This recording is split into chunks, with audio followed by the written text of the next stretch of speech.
Well, তো আজকে কিন্তু অফিসিয়ালি ইন্ডিয়ান সুপার লিগের পেজ থেকে কিন্তু ইন্ডিয়ান সুপার লিগ কবে থেকে স্টার্ট হচ্ছে সেই ব্যানার বা সেই পোস্টার কিন্তু আজকে রিলিজ করে দেওয়া হয়েছে। আমি কিন্তু অনেকদিন আগে একটা ভিডিওতে বলেছিলাম যে কোথাও এফএসডিএল এর কাছে যে লোগো সত্তাটা ছিল সেই লোগো সত্তাটা কিন্তু অল ইন্ডিয়া ফুটবল ফেডারেশনকে কিন্তু ট্রান্সফার করে দিয়েছে এফএসডিএল। তো আজকে কিন্তু সেই জিনিসটাই দেখা গেল যে কোথাও ইন্ডিয়ান সুপার লিগের যে লোগোটা ছিল উপরে ইন্ডিয়ান সুপার লিগ লেখা, নিচে লেখা থাকতো রিলায়েন্স স্টার, সেই রিলায়েন্স স্টারটা কিন্তু সরে গেছে যেহেতু এফএসডিএল আর নেই। উপরে শুধু ইন্ডিয়ান সুপার লিগ লেখা নামটা রয়েছে, আর যেরকম লোগো ছিল সেই রকমই লোগো রয়েছে, শুধুমাত্র রিলায়েন্স স্টারটা কিন্তু সরে গেছে। তো আজকে কিন্তু সেটা রিলিজ করে জানিয়ে দেওয়া হয়েছে। ওয়েল, তো এই ভিডিওতে কিন্তু অনেকগুলো ট্রান্সফার রিলেটেড কথা বলবো, বিশেষ করে কেরালা ব্লাস্টার্সের, চেন্নাই এনএফসির আর হচ্ছে দিল্লি এসসির। তারপরে কিন্তু কথা বলবো যে আই লিগ কিন্তু নাম পরিবর্তন হয়ে আসছে, রিব্র্যান্ড হচ্ছে আই লিগের, সেটা হচ্ছে ইন্ডিয়ান ফুটবল লিগ। কবে থেকে শুরু হচ্ছে আই লিগ সবকিছু কিন্তু ডিটেলসে পুরো আমি কিন্তু কথা বলবো। তো চলো ভিডিওটা শুরু করি। তো হ্যালো গাইজ, ওয়েলকাম টু বাংলার ফুটবল ইউটিউব চ্যানেল। আমি কিন্তু এরকম ইন্ডিয়ান ফুটবলের বিভিন্ন রকম আপডেটস, এরকম player review, team review, stats review, এরকম বিভিন্ন রকম অ্যানালিটিক্যাল ভিডিও কিন্তু আমি বানাই। তোমরা যদি এরকম টাইপের কন্টেন্ট পছন্দ করে থাকো তাহলে কিন্তু চ্যানেলটাকে একটুখানি সাবস্ক্রাইব করে নাও। আর ভিডিওটা যদি ভালো লাগে যেতে যেতে একটা প্লিজ লাইক করে দিও। লাইক করলে কি আমি একটু মোটিভেট হই তোমাদের জন্য আরো ভালো ভালো কন্টেন্ট রেগুলার নিয়ে আসার জন্য। তো চলো শুরু করি। প্রথমে শুরু করবো কিন্তু দিল্লি এফসি থেকে। কেরালা ব্লাস্টার্স থেকে কিন্তু দুজন প্লেয়ার কিন্তু দিল্লি এসসিতে কিন্তু সাইন করেছে। এক হচ্ছে আইম্যান আর এক হচ্ছে আজহার। ঠিক আছে, দিল্লি এসসিতে দুজন জয়েন করেছে। দেন হচ্ছে চেন্নাই এনএফসি কিন্তু অ্যালবার্টো নোগুয়ের আগে কিন্তু এই সিজনের জন্য কিন্তু সাইন করেছে। এটা খুব একটা ভালো দিক কিন্তু হলো, চেন্নাইয়ের অ্যাটাকিং জায়গাটা কিন্তু অনেকটা বুস্ট পাবে। অ্যালবার্টো নোগুয়েরা ইন্ডিয়ান সয়েলে কিন্তু অলরেডি প্রুভেন প্লেয়ার, তো যথেষ্ট ভালো কিন্তু সাইনিং এটা চেন্নাইয়ের জন্য হলো। ওয়েল, তো নেক্সট কেরালা ব্লাস্টার্সের কিন্তু অনেকগুলো আপডেট রয়েছে। সেটা হচ্ছে টোটাল প্রায় 3জন বিদেশি কিন্তু সিগনেচার হয়েছে। এক হচ্ছে Martis Hernandez, Spanish defensive midfielder. Then হচ্ছে Kevin centre forward, French footballer. Then হচ্ছে মারুন রস থাইজিল্লো, জার্মান আন্ডার 18 এর প্লেয়ার কিন্তু, আর সেও কিন্তু ফরওয়ার্ড প্লেয়ার। তো এই তিনটা ফরেন সিগনেচার কিন্তু কমপ্লিট করেছে কেরালা ব্লাস্টার্স এফসি। তার সাথে সাথে ডোমেস্টিকের কথা যদি বলা হয় তাহলে রলিন বর্জেস কিন্তু কেরালা ব্লাস্টার্স কিন্তু জয়েন করছে এই সিজনের জন্য। দেন তিনটে কিন্তু কেরালা সুপার লিগের প্লেয়ার কিন্তু প্রমোট করে কিন্তু নিজেদের ফাইনাল স্কোয়াডে কিন্তু জয়েন করাচ্ছে। তো এই গেল পুরো ট্রান্সফার রিলেটেড যা যা আপডেট ছিল সেগুলো নিয়ে কিন্তু বলে দিয়েছি। ওয়েল, এবার যে ভিডিওর নেক্সট পার্টে আসা যাক সেটা হচ্ছে আই লিগ নিয়ে। আই লিগ কিন্তু 21শে ফেব্রুয়ারি থেকে স্টার্ট হচ্ছে, এটা কিন্তু অলরেডি এই মুহূর্তে ডান। আই লিগের যে এক্সিকিউটিভ কমিটি গঠন হয়েছিল মনে করে দেখো, প্রায় অনেকদিন আগে কিন্তু এটা নিয়ে আপডেট দিয়েছিলাম। সেই এক্সিকিউটিভ কমিটির কাছে কিন্তু সব রকম মানে আজকে যেই যেই জিনিসগুলো বেরিয়ে এসছে এই জিনিসগুলোর কিন্তু অ্যাপ্রুভালের জন্য 31শে জানুয়ারি কিন্তু তোমার ডেডলাইন দেওয়া হয়েছে। এর মধ্যে কিন্তু পুরো এক্সিকিউটিভ কমিটিকে কিন্তু অল ইন্ডিয়া ফুটবল ফেডারেশনকে কিন্তু গ্রিন ফ্ল্যাগ দেখাতে হবে। তো কি কি জিনিস আসছে আই লিগ নিয়ে পুরো ডিটেলসে কিন্তু আমি বলছি। তো প্রথম কথা হচ্ছে রিব্র্যান্ড হচ্ছে। আই লিগ নাম পরিবর্তন হয়ে কিন্তু হচ্ছে ইন্ডিয়ান ফুটবল লিগ। এটা এখনো পর্যন্ত অ্যাপ্রুভ নয়, সেটাও কিন্তু এক্সিকিউটিভ কমিটি কিন্তু অ্যাপ্রুভ করবে, দেন কিন্তু তোমার হচ্ছে নামকরণ পরিবর্তন হবে। তো আশা করা যায় যে হয়ে যাবে, কারণ ক্লাবসদের কিন্তু অনেকদিন আগে থেকেই ওই এজিএম থেকে কিন্তু একটা মানে আর্জি কিন্তু ছিল যে কোথাও আই লিগের নামটা চেঞ্জ হয়ে ইন্ডিয়ান ফুটবল লিগ এরকম কিছু একটা সামথিং রাখার। তো সেটাই আপাতত হলো, নাম কিন্তু রিব্র্যান্ড হয়ে কিন্তু নাম চেঞ্জ হচ্ছে। তো এই লাস্ট প্রায় 30 বছর বা 40 বছরের মধ্যে কিন্তু 3বার কিন্তু নাম পরিবর্তন হয়ে গেল। আগে ছিল ন্যাশনাল ফুটবল লিগ, নাম চেঞ্জ হয়ে আসে আই লিগ, দেন কিন্তু আই লিগ নাম চেঞ্জ হয়ে এখন আসছে ইন্ডিয়ান ফুটবল লিগ। তো ঠিক আছে, দেখা যাক কি হয় না হয়।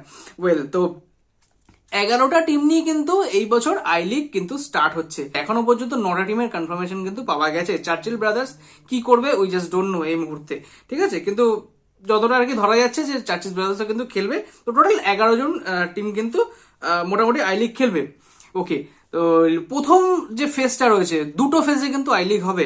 প্রথম ফেজটা রয়েছে সিঙ্গেল লেগে কিন্তু ম্যাচেস গুলো হবে, যেরকম আইএসএল হচ্ছে যে প্রত্যেকটা টিমের সাথে কিন্তু একটা করে খেলা। তো ম্যাক্সিমাম 10টা কিন্তু ম্যাচ খেলবে পার টিম। তো এটা গেল প্রথম লেগ। সেকেন্ড লেগে কি আসবে? সেকেন্ড লেগে হচ্ছে টপ 6 টিম, 1 থেকে 6 নম্বর র্যাঙ্কিং থাকা যে টিমগুলো থাকবে তাদের নিয়ে কিন্তু চ্যাম্পিয়নশিপ রাউন্ড হবে। ঠিক আছে, তাদের মধ্যে কিন্তু হোম আর অ্যাওয়ে ভিত্তিতে কিন্তু ডাবল লেগ ম্যাচ কিন্তু হবে। তো এই টপ 6 নিয়ে কিন্তু চ্যাম্পিয়ন্স রাউন্ড কিন্তু হবে। আর যে বটম 5টা টিম থাকবে সেই বটম 5টা টিম নিয়ে কিন্তু তোমার রেলিগেশন ফাইটে কিন্তু ফাইট করবে। সেটা কিন্তু সম্পূর্ণ একটা সেন্ট্রালাইজ ভেন্যুতে হবে, বা সেন্ট্রালাইজ ভেন্যুটা কোথায় হয় এখনো এই মুহূর্তে জানা নেই। হয়তো 5টা টিমের মধ্যে যে একদম টপ 5-এ যারা থাকবে, মানে 7 নম্বর র্যাঙ্কিং ওয়ালা যে টিমটা থাকবে সেই টিমের হয়তো সেন্ট্রালাইজ ভেন্যু হতে পারবে। আর এটা এখনো পর্যন্ত কিন্তু ক্লিয়ার নয় যে সেন্ট্রালাইজ ভেন্যুটা যেটা হবে সেটা কোথায় হতে যাচ্ছে বা কিছু, ঠিক আছে। তো সেই 5টা টিম নিয়ে কিন্তু রেলিগেশন ফাইটের জন্য তারা কিন্তু ফাইট করবে, সেটা কিন্তু সেন্ট্রালাইজ ভেন্যুতে হবে। তো এই দুটো কিন্তু লেগে কিন্তু আই লিগ এই বছর হচ্ছে। আর পয়েন্টস এর কথা যদি বলা যায় তাহলে কিন্তু পয়েন্টস কিন্তু ক্যারি ফরওয়ার্ড হবে। ফার্স্ট লেগে যে 10টা করে ম্যাচ প্রত্যেকটা টিম খেলবে, ঠিক আছে, সেই 10টা ম্যাচ খেলার পর যার যা পয়েন্ট, সেই পয়েন্ট কিন্তু সেকেন্ড লেগেও কিন্তু ক্যারি ফরওয়ার্ড হবে। তো এটা কিন্তু একটা ভালো জিনিস যে কোথাও ফাইটটা কিন্তু হয়তো দুটো লেগে ভাগ হয়ে যাচ্ছে, কিন্তু ফাইটটা কিন্তু থাকবে পয়েন্টস এর নিরিখে যদি দেখা যায়। তো প্রশ্ন উঠেছে যে এই মানে লেগ গুলো কেন চেঞ্জ করা হলো, ফরম্যাট কেন চেঞ্জ করা হলো। তার কিন্তু মেন উদ্দেশ্য কিন্তু জানানো হয়েছে যে কোথাও যেহেতু সিজনটা অনেকটা লেট শুরু হয়েছে, অনেকটাই লেট শুরু হয়েছে, তো কোথাও টাইমটাও আমাদের কম।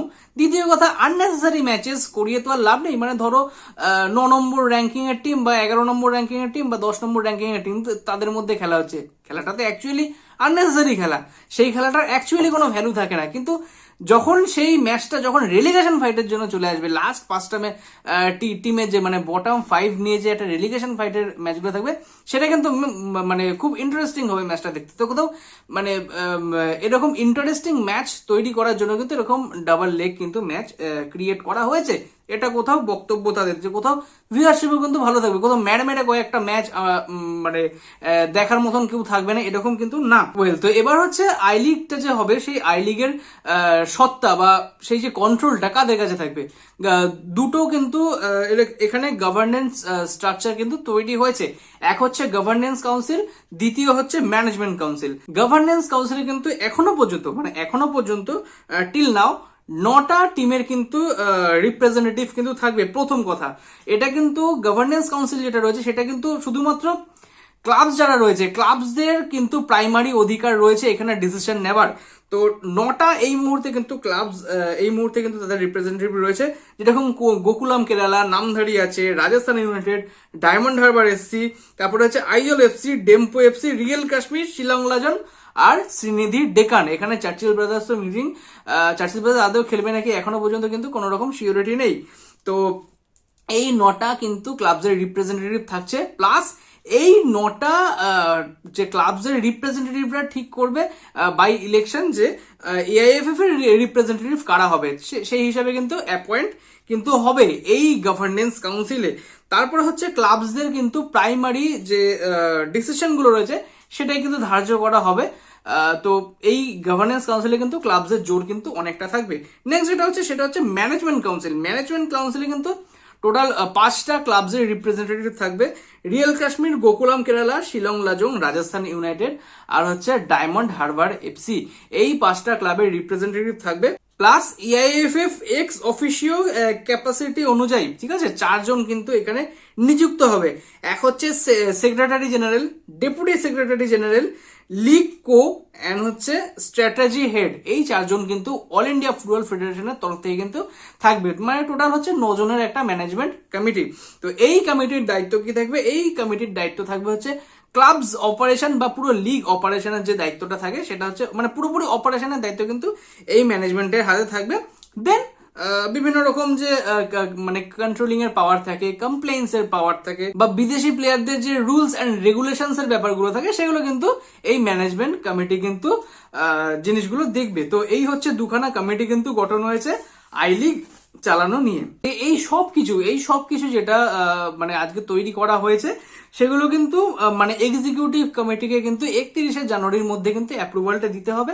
এক্সিকিউটিভ কমিটি যখন 31শে জানুয়ারির মধ্যে অ্যাপ্রুভালটা দিয়ে দেবে, দেন কিন্তু মানে ফাইনালাইজ করা হবে যে বাজেট কিরকম কি হবে, দেন হচ্ছে প্ল্যানস বা লজিস্টিকের যেসব প্ল্যানিং গুলো থাকে বা খরচাগুলো থাকে সেগুলো নিয়ে ডিসকাস করা হবে। দেন কমার্শিয়াল অ্যান্ড পার্সোনাল যে প্রিপারেশন যেগুলো থাকে একটা লিগ স্টার্ট হওয়া বা একটা লিগ পরিচালনা করার জন্য, সেগুলো কিন্তু নেক্সট স্টেপ হবে। তো যত তাড়াতাড়ি এই যে মডেলটা তৈরি করা হয়েছে এটা যত তাড়াতাড়ি কিন্তু অ্যাপ্রুভ হবে, তত তাড়াতাড়ি কিন্তু পরের যে কাজগুলো আছে সেগুলো কিন্তু তৈরি হবে। কারণ আমরা কিন্তু আইএসএল কবে থেকে স্টার্ট হচ্ছে সেটা কিন্তু প্রায় এই মাসের শুরুতেই আমরা কিন্তু জেনে গেছিলাম, কিন্তু বাজেট থেকে শুরু করে ফিক্সার থেকে শুরু করে সবকিছু হতে হতে আজকে কিন্তু জানুয়ারি মাস শেষ, এখনো পর্যন্ত কিন্তু আমরা এখনো জানতে পারিনি যে আদেও ব্রডকাস্ট পার্টনারটা কে হবে। সেটা অবশ্য 1 ফেব্রুয়ারির মধ্যে আমরা জেনে যাব আশা করা যায় যতটা কিন্তু এখনো পর্যন্ত খবর। দেখো তো ফ্যান কোডে কিন্তু এগিয়ে রয়েছে এই জায়গাটাতে, দেখা যাক কি হয়, আদেও মানে কোন ব্রডকাস্টিং পার্টনার বিট করে কিনা, ঠিক আছে, বা করলেও কে করছে সেটা তো অবশ্যই আমরা 1 ফেব্রুয়ারির মধ্যে জেনে যাব। তো ব্যাস মোটামুটি এই কটাই আপডেট ছিল, মোটামুটি সব কটা জিনিসই কিন্তু আমি মনে হয় যে কভার করতে পারলাম। তো তোমাদের কেমন লাগলো ভিডিওটা, তোমাদের কি কি ওপিনিয়ন রয়েছে তোমরা কিন্তু একটুখানি কমেন্ট সেকশনে জানিও। আর ভিডিওটা যদি এতটা দেখে থাকো তাহলে প্লিজ একটুখানি লাইক করে দাও, চ্যানেলে প্রথমবার এসে থাকলে চ্যানেলটাকে একটুখানি সাবস্ক্রাইব করে দিও। তো আজকের জন্য এটুকুই, দেখা হবে পরের নতুন কোনো আপডেটের ভিডিও নিয়ে বা কোনো ট্যাকটিক্যাল ভিডিও নিয়ে। তো আজকের জন্য এটুকুই, ততক্ষণের জন্য শুভরাত্রি আর টাটা।